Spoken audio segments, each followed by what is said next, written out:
শুনবেন, মানবাধিকারের কথা শুনবেন।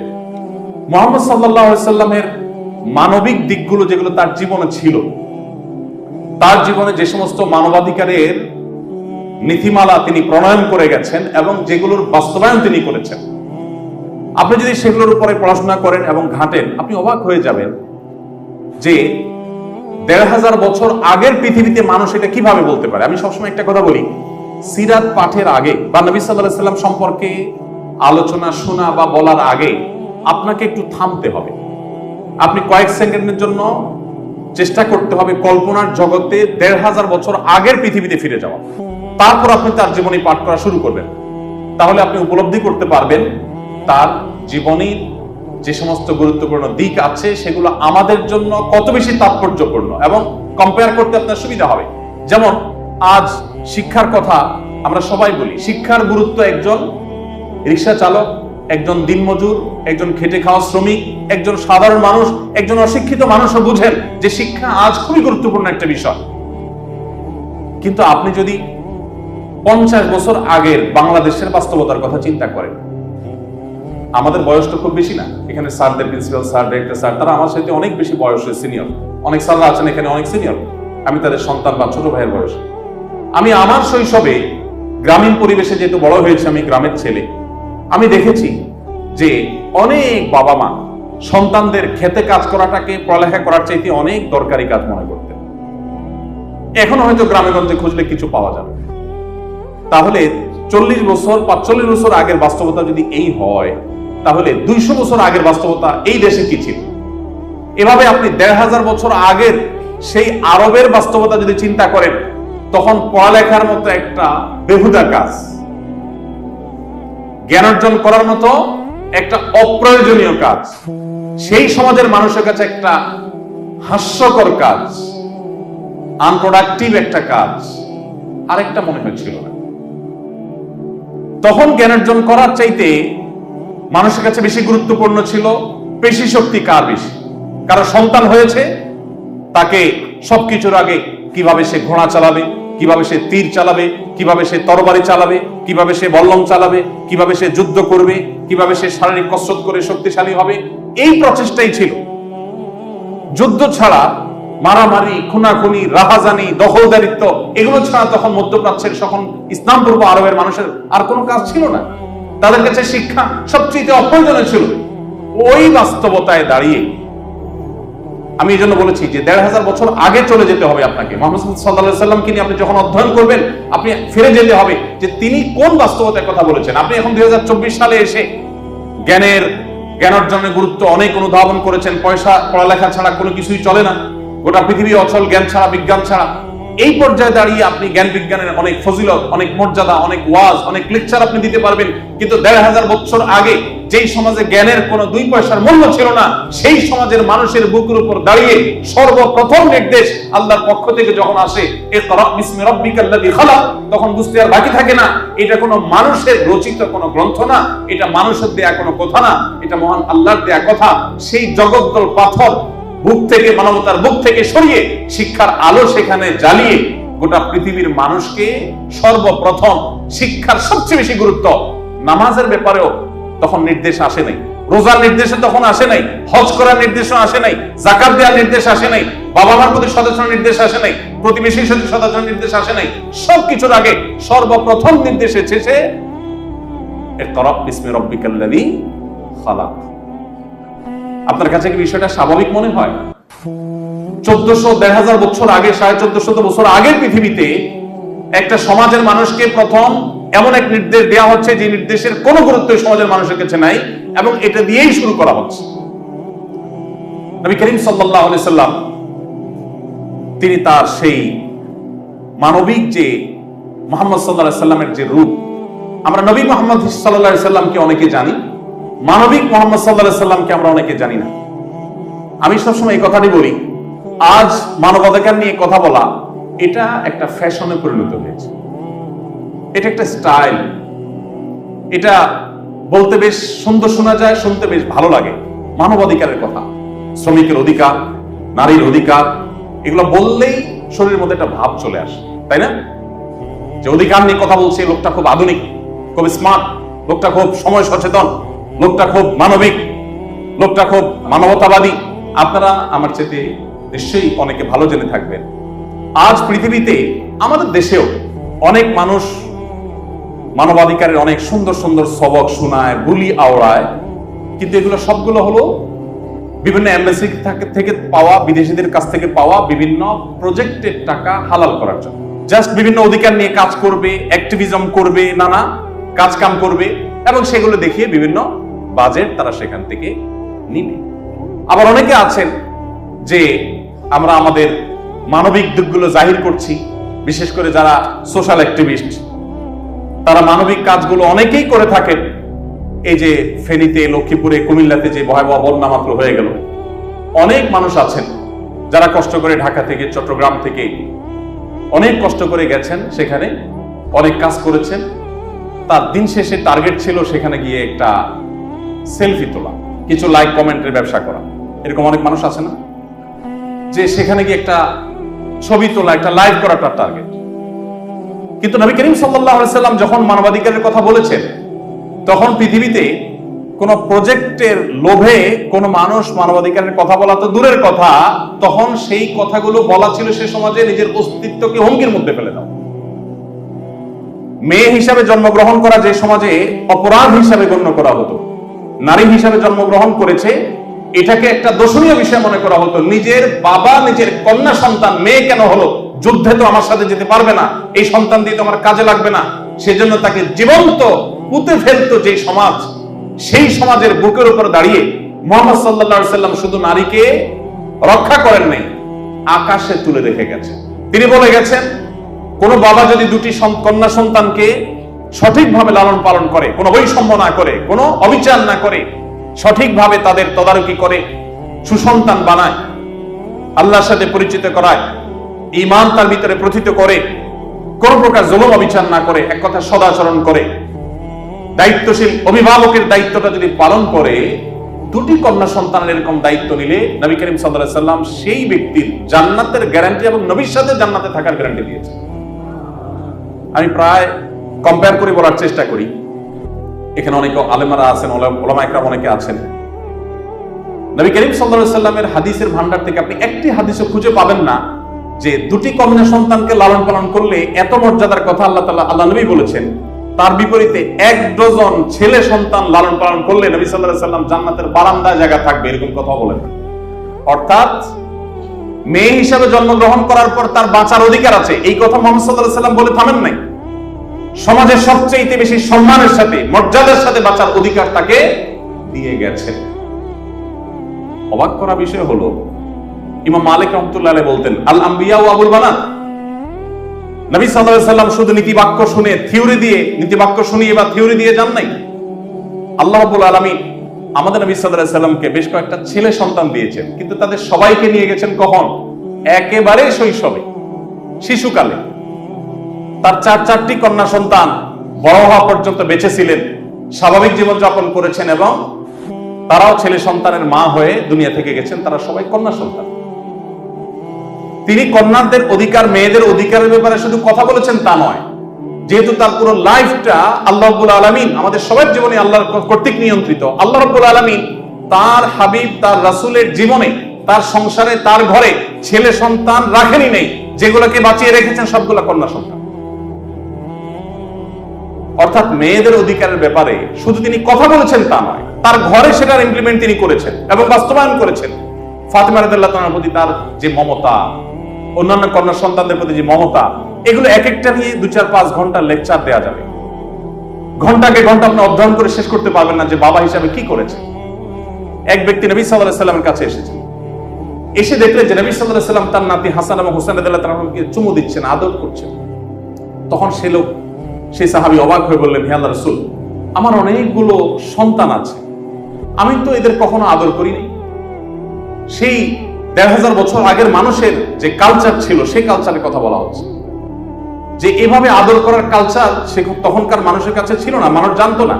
এমনি আরবরা মানুষ হিসাবে একটু সাধারণত রূঢ় স্বভাবের, নবী রাসূলদের কথা ভিন্ন, সাধারণ মানুষ, সাধারণ আরবদের মধ্যে স্বভাবটা একটু রূঢ় প্রকৃতির হয়ে থাকে। আমি 10 বছর সৌদি আরবে ছিলাম, ইসলামিক অ্যাফেয়ার্স মন্ত্রণালয়ের তরফ থেকে বাংলা ভাষাভাষীদের মধ্যে দাওয়াতি কাজ করা আমার দায়িত্ব ছিল। তো ফ্যামিলি সহ থাকতাম। আমার বাসার সামনে আমি একবার দেখলাম এক সৌদিয়ান যাচ্ছে, তার পেছন দিয়ে তার ছোট বাচ্চাটা যাচ্ছে, কত 5-6 বছর বয়স হবে হয়তো। তো বাচ্চাটা বাবার পেছনে দৌড়ে দৌড়ে যাচ্ছে, দৌড়াতে গিয়ে ছোট মানুষ আর ওরা ছোট বাচ্চারাও জুব্বা পরে, লম্বা জুব্বা পরে, তো জুব্বার সাথে প্যাচে এসে পড়ে গেল, বেশ জোরে সোরেই পড়লো। তো আমি খেয়াল করলাম অনেক দূর থেকে তার বাবা বাচ্চার কান্নার আওয়াজ শুনে হালকা একটু ঘাড়টা ঘুরায় দেখলেন, দেখে বললেন ইয়াল্লাহ গুম ইস মুশকিলা খালাস গুম, মানে সমস্যা কি, উঠো হাঁটো আসো। আমি আমার মিসেসকে বললাম যে দেখো তো এটা কোনো বাঙালি বাবা দ্বারা সম্ভব? আমরা হলে দৌড় দিয়ে চলে যেতাম, আরে বাচ্চারা পড়ে গেছে, তাড়াতাড়ি করে মুছে দিতাম, কোলে নিতাম, বাবা কিছু হয় না, কাঁদে না, থামো, কত কাহিনী করতাম। আর ওই লোকটা আমি দেখলাম, আমার চোখের সামনে দেখা ঘটনা, যে অনেক দূরে বাচ্চাটা পড়ে আছে, কাঁদতেছে, বেশ ব্যথা পাইছে, বলতেছে খালা আসিস মুশকিল আল্লাহ গুম, সমস্যা কি, উঠো দাঁড়াও আসো। এটা বলে সে আবার হাঁটা শুরু করছে। বাচ্চাও নিরুপায় দেখছে, আর কি করা, কষ্ট করে বেচারা হাঁটা শুরু করে দিচ্ছে। সেই আরবের মানুষ, এটা তো আমি বলছি 10 বছর আগের কথা, আর 1000 বছর আগে বাস্তবতা কি ছিল? ওই ব্যক্তি নবী সাল্লাল্লাহু আলাইহি ওয়াসাল্লাম বলছেন, রাসূলুল্লাহ আমার অনেকগুলো সন্তান আছে, আমি কোনোদিন এদের কপালে এদের গালে কখনো চুনো দিয়ে আদর করে আমি কখনো দেখি নাই। নবী করিম সাল্লাল্লাহু আলাইহি ওয়াসাল্লাম তখন বেশ শক্ত ভাষায় বলেছিলেন, যে ব্যক্তি মানুষের প্রতি দয়া করে না, মায়া করে না, ভালোবাসা দেয় না, স্নেহ দেয় না, মমতা দেয় না, সে ব্যক্তি আল্লাহর পক্ষ থেকে স্নেহ, মমতা, ভালোবাসা পায় না। নবী করিম সাল্লাল্লাহু আলাইহি ওয়াসাল্লাম কি করেছেন বিশ্ব মানবতার জন্য?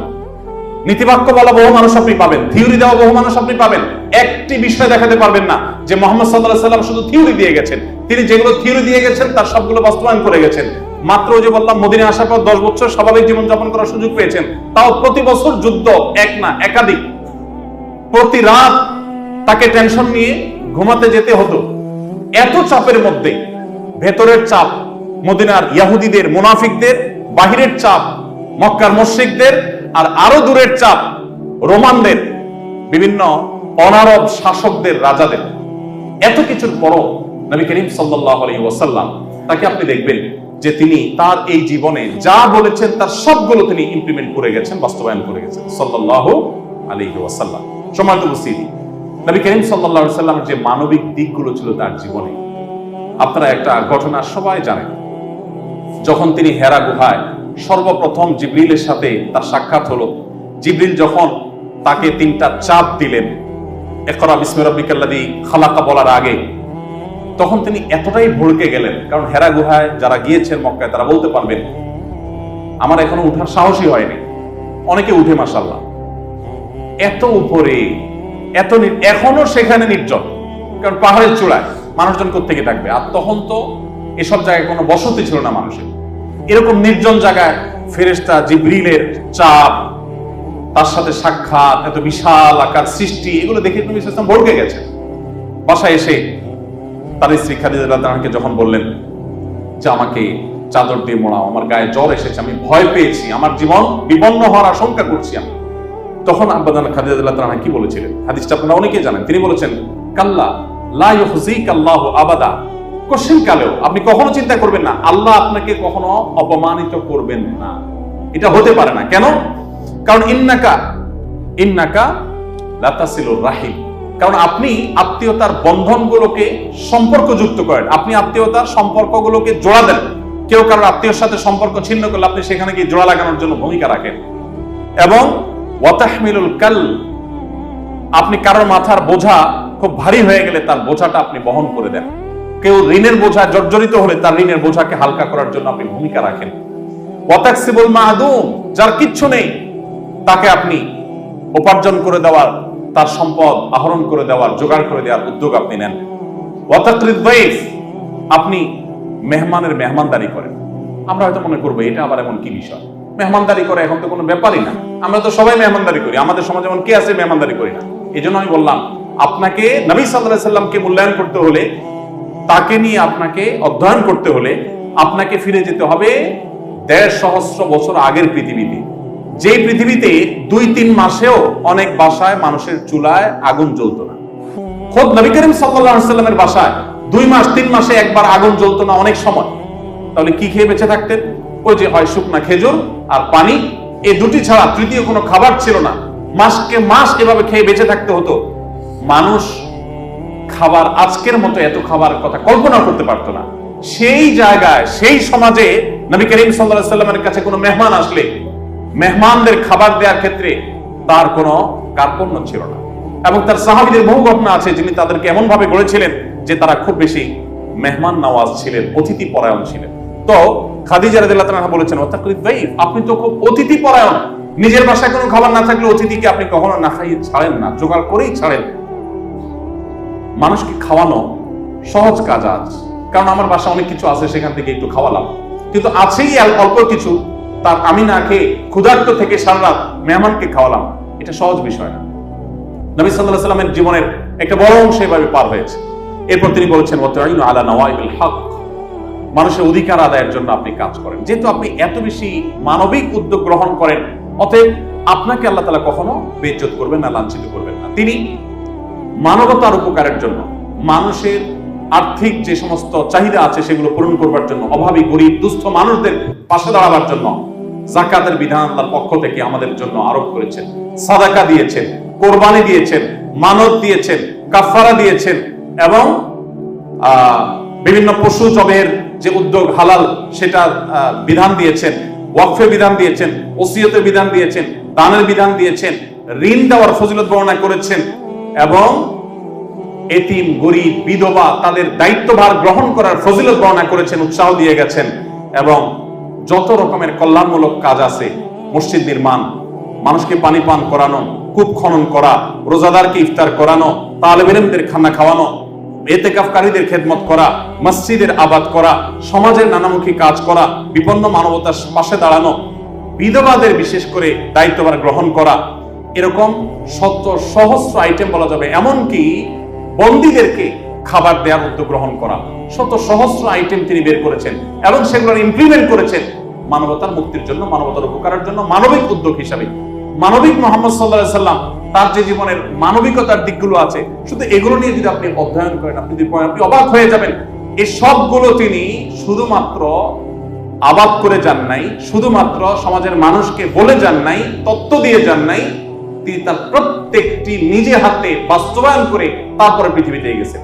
সময় কিন্তু সেই 10 বছর, যুদ্ধ করতে করতে জীবন শেষ, এত কিছু করে গেছে ভাইরা আমার।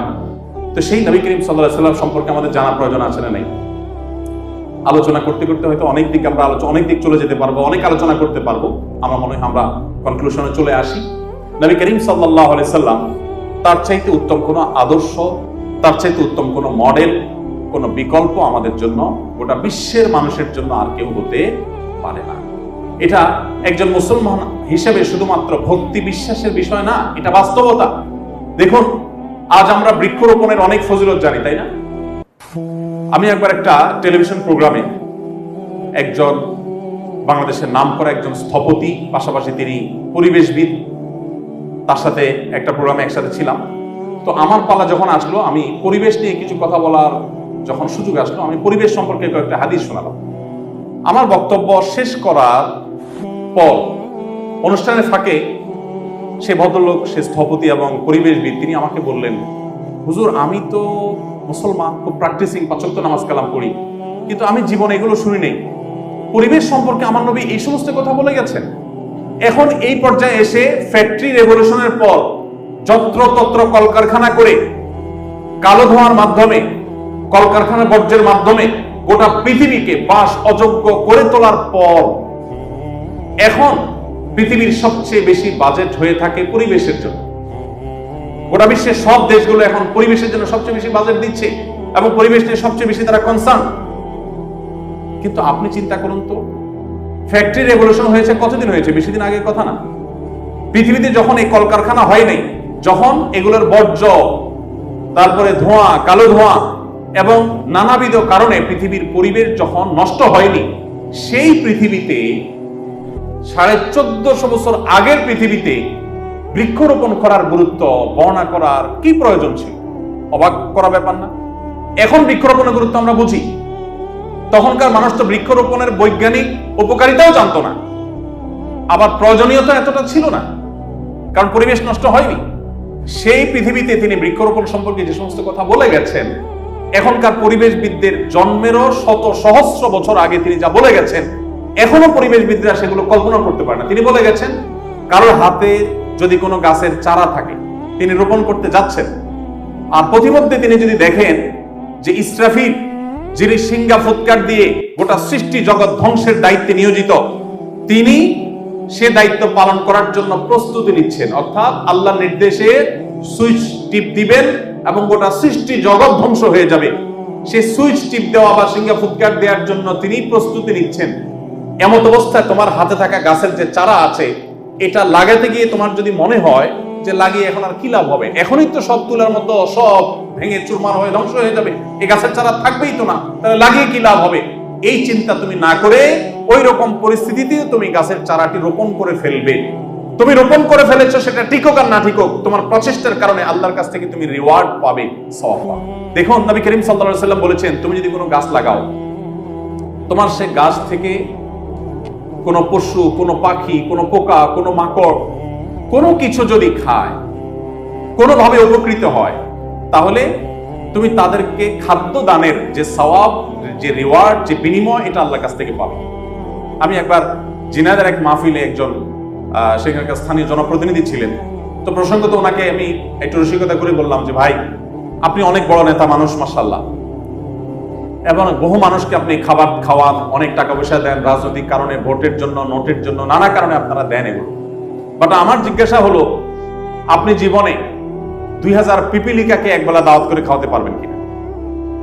উনি বলেন যে, ভাই, এটা আবার কেমন কথা বললেন, পিঁপড়া 2000 খাওয়ানোর মানে কি দাঁড়ালো? আমি আচ্ছা, আপনি 500 পাখিকে একবেলা মেহমানদারি করবেন, এই সুযোগ আছে? বলো না, এটা কিভাবে সম্ভব? তাই আমি বললাম, আল্লাহ নবী সাল্লাল্লাহু আলাইহি ওয়াসাল্লাম সে আইডিয়া আমাদেরকে দিয়ে গেছে। আপনি যদি 5টা গাছ লাগান, এগুলাকে যদি আপনি সুন্দর করে পরিচর্যা করেন, বড় করে তোলেন, নবী করিম সাল্লাল্লাহু আলাইহি ওয়াসাল্লাম বলে গেছেন যে এই গাছ থেকে কোনো না কোনো পাখি এর পাতা থেকে, এর ফল থেকে, এর ফুল থেকে সে জীবিকা আহরণ করবে, এবং তুমি কিন্তু তাদেরকে খাওয়ানোর সওয়াব তুমি পেয়ে যাবে। ভাইরা আমার, আমরা আজ শ্রমিকের অধিকারের কথা বলি। শ্রমিকের অধিকারের কথা কি বলি? যে তাদের ন্যায্য পারিশ্রমিক দিয়ে দাও, তাদের রেস্টের সুযোগ রাখো, 8 ঘন্টা কাজ, 8 ঘন্টা ঘুম, এর ব্যবস্থা রাখো। নবী করিম সাল্লাল্লাহু আলাইহি ওয়াসাল্লাম কি বলে গেছেন জানেন? তিনি বলেছেন, শ্রমিকের শরীরের ঘাম শুকাবার আগে তার পারিশ্রমিক দিয়ে দাও। আমি যখন সৌদি আরবে ছিলাম, তখন সৌদি আরবের নিয়ম ছিল, এখন কি আছে আমি জানি না, 25 তারিখে স্যালারি হয়ে যেত। পৃথিবীর কোন দেশে আছে কিনা আমি জানি না। তো আমি তখন জানতাম, তখন সৌদি আরব রাষ্ট্রীয়ভাবে ইসলামকে অনেক বেশি প্রমোট করত। বাকি দিন দিন অধঃপতন গোটা পৃথিবীতে হচ্ছে, তাদেরও হচ্ছে।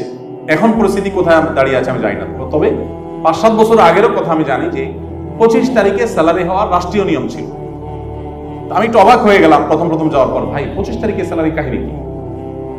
সাধারণত মানুষ 5 তারিখ 10 তারিখ পর্যন্ত নিয়ে যায়, কিন্তু মাস শেষ হওয়ার 5 দিন আগে স্যালারি কেন? তখন আমি জানতে পারলাম, ওই যে নবী সাল্লাল্লাহু আলাইহি ওয়াসাল্লাম বলে গেছেন, ঘাম শুকাবার আগে পারিশ্রমিক দিয়ে দাও, তো মাস শেষ হওয়ার আগে পারিশ্রমিক সেজন্য দেওয়ার সিস্টেম তারা চালু করেছে। শ্রমিকদের জন্য এরকম কথা পৃথিবীতে আজও কোনো শ্রমিকদের অধিকার নিয়ে কাজ করে কোনো ব্যক্তি বা প্রতিষ্ঠান আজও বলতে পারে নাই। আপনি আরো আশ্চর্য হবেন, তিনি বলেছেন, তোমরা যা খাও তোমার শ্রমিককে তা খাওয়াও, তোমরা যা নিজেরা পরো তোমার শ্রমিককে তা পরাও। এখন আপনি যে ব্র্যান্ডের শার্ট কিনেছেন, আপনি আপনার ড্রাইভারের গায়ে যদি এসে দেখেন কাকতালীয় ভাবে আপনি শার্টটা পরে আসছেন, আজকে নতুন শার্ট, আয়সা গায়েতে উঠে দেখলেন ড্রাইভার সাহেব সেম ওই ব্র্যান্ডের শার্টটা পরে মাশাআল্লাহ বসে আছে, তখন মেজাজটা কেমন হবে বলেন? সাথে সাথে হয় মনে হবে যে শার্ট খুলে খালি গেঞ্জি গায়ে থাকলে তো ভালো হতো, মান সম্মান একটু ঠিক। আমরা কোথায় দাঁড়িয়ে আছি? সভ্যতার ভেগ ধারণ করলে মানুষ সভ্য হতে পারে নাকি? নবী করিম সাল্লাল্লাহু আলাইহি ওয়াসাল্লামের আদর্শ ছিল, তোমার ড্রাইভার, তোমার কাজের লোক তোমার সাথে বসে একই মানের খাবার তাকে তুমি অফার করবে, খাওয়াবে, এটা তোমার কোনো হেজিটেশন হতে পারবে না। দিন শেষে সে তোমার মতো একজন মানুষ, তোমার ভাই, আল্লাহ তাকে অধীনস্থ করেছেন, উল্টাও হতে পারত, তোমাকে তার অধীনস্থ আল্লাহ তাআলা করতে পারতেন। মানবাধিকার নিয়ে অনেক কথাই বলা যাবে, কিন্তু শ্রমিকের অধিকারের ব্যাপারে এই লেভেলের কথা শুধু বলা নয়। হাবশী রাদিয়াল্লাহু তাআলা আনহু একজন কালো নিগ্রো মানুষ ছিলেন, আরবদের মধ্যে রেসিজম কোন লেভেলের আছে। যারা মধ্যপ্রাচ্যে ছিলেন, আপনাদের চিটাগাঙের বহু মানুষ সৌদি আরবে থাকে, দুবাইতে থাকে, আপনারা ভালো করে জানবেন কি পরিমাণ থাকে। ওরা অনারবদেরকে, অনেকে, আমি সবার কথা বলছি না, ওদের একটা বড় অংশ বা প্রধান অংশ বলতে পারেন, অনারবদেরকে মানুষই মনে করে না অনেকে। সেই আরবদের মধ্যে আপনি চিন্তা করেন, তাও আবার 1400 বছর আগের যে আরবরা, যাদের মধ্যে বর্বরতা ভয়ঙ্কর ছিল, সেই সমাজে, ইসলামের আগের কথা বলছি, সেই সমাজে নবী করিম সাল্লাল্লাহু আলাইহি ওয়াসাল্লাম এসে কি করেছেন? বেলাল রাদিয়াল্লাহু তাআলা আনহু, যিনি বাহির থেকে এসেছেন, একে তো বহিরাগত, খেয়াল করেন, এখনো সৌদিতে বা মিডল ইস্টে ফরেনারদেরকে কি বলে জানেন? সেখানকার স্থানীয় ভাষা, আলেমরা বলতে পারবেন কি বলে ভাই? আজনবী। ওই যে উনি জানেন আজনবী শব্দের অর্থ কি জানি আমরা? আজনবী মানে কি? আননোন, মানে চিনি না তোমার, তুমি কি? তুমি বাঙালি, তুমি ইন্ডিয়ান, তোমাকে আমি চিনি না, তুমি আমার দেশের না, অচেনা। এবং আরেকটা শব্দ আছে আরবিতে, আজমি। আজমি শব্দটির যদি মানে ভেতর নিয়ে আমরা আলোচনা করি, আপনি অবাক হয়ে যাবেন। কি অর্থ? বোবা। আরেকটা অর্থ আছে, আল আজমা ও জুরহুহা জুবার, হাদিসে আছে। চতুষ্পদ জন্তুকে সাধারণত আজমা বলা হয়। সেখানে যারা আরবিতে কথা বলতে পারে না, তাদেরকে তারা কি বলে? আজমি। আপনাদের চিটাগাঙেও এই রোগটা কিছুটা আছে। আপনাদের প্রতি শ্রদ্ধা রেখে আমি বলতে চাই, আমার জীবনের একটা গুরুত্বপূর্ণ অংশ চট্টগ্রামের মাটিতে কেটেছে, এবং টুকটাক চিটাঙ্গা হতা হইতারি। আপনাদের এখানে চিটাঙ্গের বাইরের লোকদেরকে আপনারা ভৈঙ্গা বলেন, তাহলে এই রোগ আপনাদের মধ্যেও ভালো জিনিস না। যাই হোক, তো যেটা বলছিলাম যে আমাদের নবী করিম সাল্লাল্লাহু আলাইহি সাল্লাম, তিনি, আমি কেন এই বিষয়টাকে টানলাম, এই বিষয়টা টানলাম এই জন্য, দেখেন, তিনি একজন সাহাবী বাহির থেকে আসছেন, তার নাম হলো বেলাল রাদিয়াল্লাহু তাআলা আনহু, সবাই জানি আমরা, তাই না? এই লোকটা, তাকে যে মূল্যায়ন করেছেন, মর্যাদা দিয়েছেন, সেই মর্যাদাটা লেভেল কি ছিল এটা বোঝার জন্য, তখনকার পরিস্থিতি বোঝানোর জন্য বললাম যে রেসিজম কোন লেভেলের ছিল। সেই জগদ্দল পাথর বুকের উপর থেকে সরিয়ে, সেই রেসিজম যে সমাজে ছিল, সেই সমাজের বুকের উপরে টান টান করে বুক দাঁড় করিয়ে, শির দাঁড় করিয়ে, তিনি বেলাল রাদিয়াল্লাহু তাআলা আনহু, যিনি বাহির থেকে এসেছেন, শুধুমাত্র তাকে মানবিক মর্যাদা দিয়ে শেষ করেননি। একাধারে যে লোকটা বাহির থেকে আসছেন, অনারব, ইথিওপিয়ান, আবার তিনি গায়ের রং তার কালো ছিল, অর্থাৎ যেই রঙের মানুষদেরকে পছন্দ করতো না, সাদা কালো। এখনো পৃথিবীতে আমেরিকার মতো দেশে আপনারা জানেন, শ্বেতাঙ্গ কৃষ্ণাঙ্গদের মধ্যে যে এক ধরনের স্নায়ু যুদ্ধ, এটা চলমান আছে এখনো। সভ্যতার সবচেয়ে বেশি দাবিদার যারা, তাদের দেশে আপনার কৃষ্ণাঙ্গ শ্বেতাঙ্গ নিয়ে এখনো পর্যন্ত যে আপনার দ্বন্দ্ব, সেটা চলমান আছে। সেখানে সেই নবী সাল্লাল্লাহু আলাইহি সাল্লামের সময়কার যে মধ্যপ্রাচ্যের মানুষের অবস্থা ছিল, মানসিক অবস্থা ছিল, সেই সমাজের মানুষের কাছে একজন লোক বাহির থেকে আসছেন, একে তো অনারব, আজনবী, আননোন মানুষ, আবার তিনি গায়ের রং তার কালো, আবার তিনি কৃতদাস ছিলেন। একটা মানুষকে সেই সমাজে ঘৃণা করার যতগুলো উপাদান প্রয়োজন ছিল, তার সবগুলো যখন একজন মানুষের মধ্যে ছিল, সেই মানুষটাকে শুধুমাত্র মানবিক মর্যাদা দেন নাই, তাকে নবী সাল্লাল্লাহু আলাইহি সাল্লাম নিজের সহকারী হিসাবে, মসজিদের মুয়াজ্জিন হিসাবে, আজকালকার মুয়াজ্জিন নয়, সেই সমাজের মুয়াজ্জিন, মসজিদের সবচেয়ে সম্মানজনক পদটা তাকে দিয়েছেন। আজ আপনি দেখবেন বহু মানবাধিকারের সবক দেওয়া মানুষগুলো বাসায় কাজের বুয়াদেরকে মেরে ফেলে। শুনেন না পত্রপত্রিকাতে, দেখেন না আপনারা? মানবাধিকার, শ্রমিকের অধিকার নিয়ে কথা বলতে বলতে মুখ দিয়ে আমরা খই ফুটে ফেলাই। বাসা দেখা গেল কাজের লোক মারতে মারতে শরীরে দাগ করে ফেলছি, পত্রপত্রিকা নিউজ হচ্ছে প্রায়, দেখেন না? মুহাম্মদ সাল্লাল্লাহু আলাইহি সাল্লাম সেই মানুষ ছিলেন যিনি শুধুমাত্র তত্ত্ব দিয়ে যান নাই, প্রতিটি তত্ত্বের সর্বোৎকৃষ্ট বাস্তবায়ন করে তারপর পৃথিবীতে চলে গেছেন। সময় কিন্তু ওই 10 বছর। আপনি তার জীবন নিয়ে যদি অধ্যয়ন করেন, আপনি বিস্মিত না হয়ে পারবেন না যে আল্লাহর সৃষ্টি জগতে তার অস্তিত্ব, তার জীবনী, এর চাইতে বড় বিস্ময়ের আর কোনো বিষয়ই নেই। আপনি দেখাতে পারবেন না জীবনে এত বাধা ছিল, এত বিপত্তি ছিল, এত ঝামেলা ছিল, এত টেনশন ছিল। আমাদের এই যে টুকটাক পেরেশানি আছে, আমি আসুন্নাহ ফাউন্ডেশন চালাই, আমাদের প্রিন্সিপাল স্যার এই প্রতিষ্ঠান চালান, আমাদের ডাইরেক্টর স্যার ওনার সেক্টর, হসপিটাল সেক্টর চালান। আমরা আমাদের এই ক্ষুদ্র দায়িত্ব গুলো পালন করতে গিয়ে আমাদের অনেক সময় মাথা গরম থাকে, মেজাজ গরম থাকে। সামনে কেউ কোনো কিছু নিয়ে আসলে বলি, আরে পরে আসো, দেখো না ঝামেলার মধ্যে আছি, তুমি একটু পরে আসো। এরকম উৎসাহ প্রকাশ আমরা সবাই কম বেশ করি মানুষ হিসেবে, তাই না? আমাদের জীবনের অংশ এটা। কিন্তু আপনি অবাক হবেন, নবী করিম সাল্লাল্লাহু আলাইহি ওয়াসাল্লামের সারা জীবনে আপনি যতগুলো জীবনী গ্রন্থ পড়বেন এবং হাদিস গ্রন্থে নবী সাল্লাল্লাহু আলাইহি ওয়াসাল্লাম থুথু কয়বার কোথায় ফেলেছেন সেটাও কিন্তু সংরক্ষিত আছে। স্ত্রীর সাথে ঘরের অভ্যন্তরে তিনি কি করেছেন, কি আচরণ করেছেন, সেগুলো সব রেকর্ড আছে। তার জীবনের কোনো কিছু আনরেকর্ড নেই। তিনি একান্তে ওয়াশরুমে যখন পরিচ্ছন্ন হতেন, সেই পরিচ্ছন্ন হওয়ার ধরন ছিল, উপায় ছিল, নিয়ম ছিল, প্রক্রিয়া পদ্ধতি কি ছিল সেটাও হাদিসে আসছে। তিনি ওযুতে কুলি করেছেন, কয়বার করেছেন, কিভাবে করেছেন সেটাও হাদিসে আছে। তার পার্সোনাল লাইফের এমন কোনো পার্ট না যেটা হাদিসে আসে নাই। কিন্তু আপনি অবাক হবেন, নবী সাল্লাল্লাহু আলাইহি ওয়াসাল্লামের সারা জীবনের মধ্যে একটি বারের জন্য এমন কোনো ঘটনা ঘটে নাই যে তিনি খুব টেনশনে আছেন, যুদ্ধের মধ্যে আছেন, রণাঙ্গনে আছেন, বদর, উহুদ, খন্দক এই সমস্ত ঝামেলার মধ্যে আছেন, শত্রুদের নানামুখী আক্রমণের মধ্যে আছেন এবং তিনি টেনশনে ছুটে কাউকে বলেছেন, সরো এখন আমার কাছে, আমি এখন টেনশনে আছি। এরকম কথা তার জীবনে একটাও কিভাবে সম্ভব নেই? 63 বছরের জীবনে একবারও থাকবে না? যার জীবনে সবকিছু সংরক্ষিত আছে, কেউ কাউকে যদি ছাড়িয়ে দেন সেটাও কি সংরক্ষণে থাকতো? হাদিস সম্পর্কে যদি আপনার একেবারে প্রাইমারি ধারণা থাকে তাহলে আপনি বলতে পারবেন যে নবী সাল্লাল্লাহু আলাইহি ওয়াসাল্লামের জীবনে কাউকে ঝাড়ি দিবেন আর সেটা হাদিসে বর্ণনা থাকবে না, অসম্ভব। সবকিছুই আছে, কিন্তু এটা আপনি তার জীবনে একটাও খুঁজে দেখাতে পারবেন না। কিভাবে সম্ভব?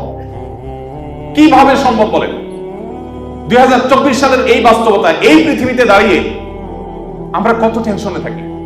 সুইচ দিলেই ফ্যান ঘুরে, আপনার রিমোট টিপ দিলে এসি চলে, কথা বলছি স্মুথলি, কোনো অসুবিধা না, মাইকের ব্যবস্থা আছে, লাইটের ব্যবস্থা আছে। কিছুই ছিল না, বাসায় খাবারটা পর্যন্ত ছিল না, আরাম করে ঘুমাবে সে ব্যবস্থা পর্যন্ত ছিল না, চতুর্মুখী শত্রুতা ছিল। এরকম সংগ্রামী একটা জীবন, এরকম শত সহস্র বাধার পাহাড় ডিঙ্গিয়ে চলা একটা জীবনে একটি বারের জন্য কোনো মানুষকে ঝাড়ি দিয়েছেন, কোনো মানুষকে বকা দিয়েছেন এবং পরে আবার সরি বলতে হয়েছে, এরকম একটি ঘটনা তার জীবনে ঘটেনি। এটি কোনো স্বাভাবিক বিষয় নয়, এটি আল্লাহর পক্ষ থেকে তিনি যে মিরাকল, আল্লাহর পক্ষ থেকে যে তিনি মহামানব ছিলেন, আল্লাহর পক্ষ থেকে যে সবচেয়ে বড় বিস্ময়কর সৃষ্টি ছিলেন, এটি তার একটা ছোট উদাহরণ। আপনি মানবাধিকার নিয়ে আজকাল যে সমস্ত কথা বলা হয়, আমি তো বলি যে নারীবাদ নিয়ে, অন্যান্য বাদ নিয়ে অনেক কথা বলেন, নারী অধিকার নিয়ে অনেক চমৎকার চমৎকার কথা আপনি শুনতে পাবেন। নারীদের অধিকার নিয়ে আপনি দেখবেন যে নারীকে কর্মক্ষেত্রে জায়গা করে দেওয়া উচিত, চমৎকার কথা। কিন্তু সেটা দেখবেন ইয়াং নারীদের বেলায়, বৃদ্ধ নারীদের বেলায় দেখবেন না। কি বলেন?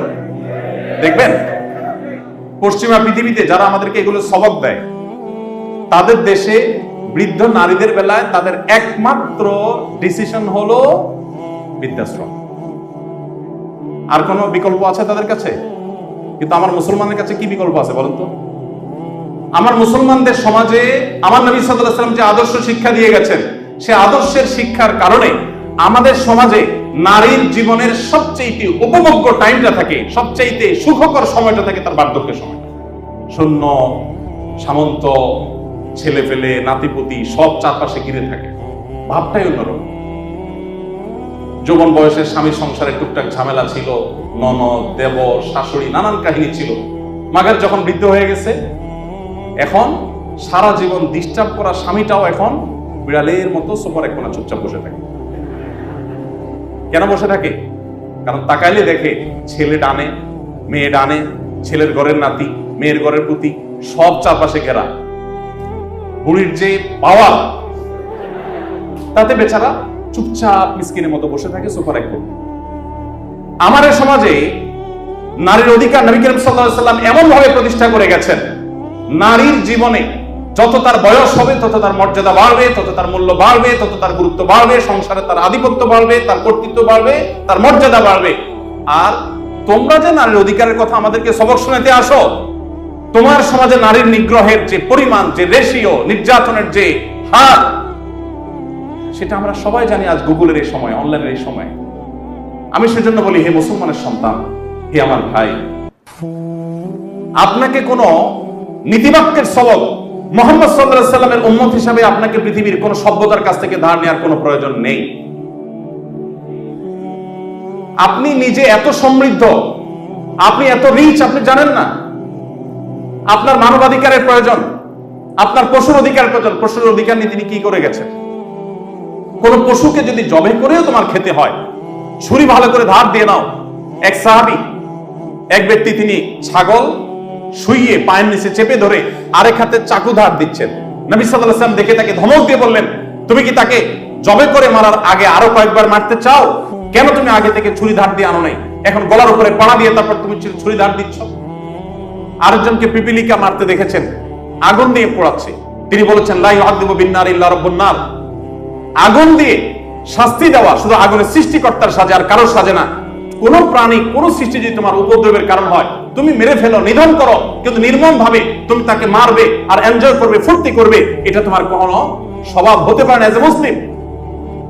আপনি পশুর অধিকারের কথা বলবেন, প্রাণী সম্পদ রক্ষার কথা বলবেন। আমি আবারও বলছি, চলে যান ১৫০০ বছর আগের পৃথিবীতে, যখন মানুষ কি করতো জানেন? নবী সাল্লাল্লাহু আলাইহি সাল্লাম তো অনেক পরের কথা, তার একজন সাহাবী দেখতে পেলেন যে কুরাইশের, মক্কার কিছু যুবক ছেলে পেলে, যুবক পোলাপানের যৌবন বয়সে অনেক পাগলামি করে, অনেক উচ্ছলতা থাকে, উন্মাদনা থাকে। তারা দেখলেন যে এক ব্যক্তিকে ধরে নিলেন, তার কাছে অনেকগুলো পাখি আছে। এই পাখিগুলোকে সবগুলাকে বেঁধে বেঁধে রাখছে এবং তীর দিয়ে তারা দূর থেকে ওটাকে নিশানা বানায় টার্গেট করে তীর মারছে। কোন পাখির গায়ে লাগছে, মারা যাচ্ছে সাথে সাথে। মারা গেলে তখন ওই পাখির বিনিময়ে ওই যে তীরটা লাগছে, ওই তীরটা পাখির মালিককে দিয়ে দিচ্ছে। এটা একটা খেলা, জুয়ার মতো অনেকটা বানায় নিচ্ছে। তো পাখির চাইতে তীরের দাম অনেক বেশি, মালিক তীরটা পেয়ে যাচ্ছে। আর যদি পাখিতে না লাগে তাহলে তো নাই। তো এইভাবে একটা খেলা তারা সাজাচ্ছিল, জাস্ট এনজয় করছে, পাখিকে নির্মম ভাবে মেরে মেরে। নবী করিম সাল্লাল্লাহু আলাইহি ওয়াসাল্লাম সাহাবী সম্ভবত আব্দুল্লাহ ইবনে ওমর রাদিয়াল্লাহু তাআলা আনহু, তিনি যখন এই যুবকদের কাছাকাছি আসলো, দেখেন কিছু বলতে হয়নি, তাকে দেখে সবগুলা ভৌদৌড়, সব পালাই গেছে। কেন পালাই গেছে? কারণ জানে মুহাম্মদ সাল্লাল্লাহু আলাইহি ওয়াসাল্লামের শিষ্য সাহাবী একটা পাখির প্রতি নির্মমতা এটা সে সহ্য করবে না, পালিয়ে গেছে। তিনি খুব কঠোর ভাবে তাদেরকে ভৎসনা করেছেন এবং তাদের এই বর্বরতার বিরুদ্ধে তিনি কথা বলেছেন। ভাইরা, আজ আপনাকে যারা মানবতার সবক দেয় আর আপনি শুনে খুব বেশি আপ্লুত হয়ে যান, ফিলিস্তিনে নিরীহ মানুষগুলোকে পশুর মতো, পশুর চাইতে আরো নির্মম ভাবে অনবরত হত্যা করে ফেলা হচ্ছে, তাদের মুখে কোনো মানবাধিকারের কথা সেখানে পাবেন। আপনি মুহাম্মদ সাল্লাল্লাহু আলাইহি ওয়াসাল্লামের উম্মত, আপনার মানবাধিকারের সবক, আপনার পরিবেশ রক্ষার সবক, আপনি যে কোনো কিছুর সবক নিতে যান, আপনাকে পৃথিবীর কারো কাছে যাওয়ার দরকার নাই। এদের এই সমস্ত আদর্শ যারা বলছে, তাদের এই আদর্শগুলো জন্মের 1000 বছর আগে যে আদর্শ আপনাকে ইসলাম দিয়ে গেছে, আল্লাহ শপথ করে বলছি, আপনার চাইতে সমৃদ্ধ আদর্শের দিক থেকে পৃথিবীতে কোনো জাতি হতে পারে। আল্লাহ তাআলা আমাদের সবাইকে মুহাম্মদ সাল্লাল্লাহু আলাইহি সাল্লামের জীবনীকে জানা এবং সে আলোকে আমাদের জীবনকে আলোকিত করার তৌফিক দান করুন।